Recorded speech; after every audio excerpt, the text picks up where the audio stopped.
Ay, ang ating lulutuin ngayon ay ensaladang langka. Ito po ay Ilonggo dish. So, ang ating mga ingredients is langka, bell pepper, kamatis, garlic, yan, at saka onion, at saka gata. So, wala po tayong gata na fresh. Pwede po gagamitin nyo po is yung gata na sa sachet at saka ito po yung aking gamit. Okay din naman po siya mga kainday na sa sachet po. Magsisimula na tayo mga kainday na magluto ng ensaladang langka. First step mga kainday, kailangan nating pakuluan ang ating langka. Yan. Hanggang po siya ay lumambot. A few moments later. So mga kainday, tapos na natin pakuluin at palambutin ang ating langka. So ang next natin gagawin ay tatanggalan po natin ito ng mga buto. Isasalang na po natin ang ating langka para po mailagay na natin po ang ating mga ingredients na ilalagay.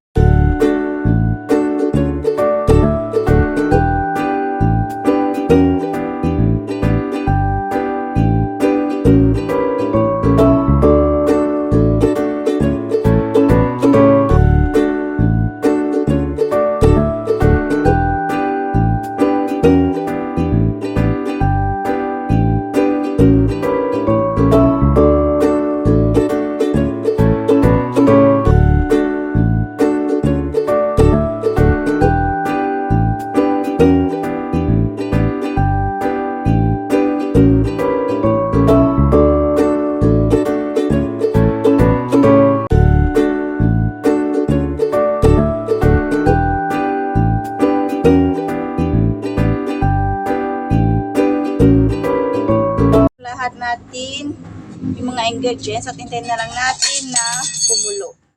Kumukulo na nga ating langka mga kainday, pero nung tingnan ko mga kainday is kulang po siya sa gata. Kaya po nagpabili po ako ng isa pang sachet gata.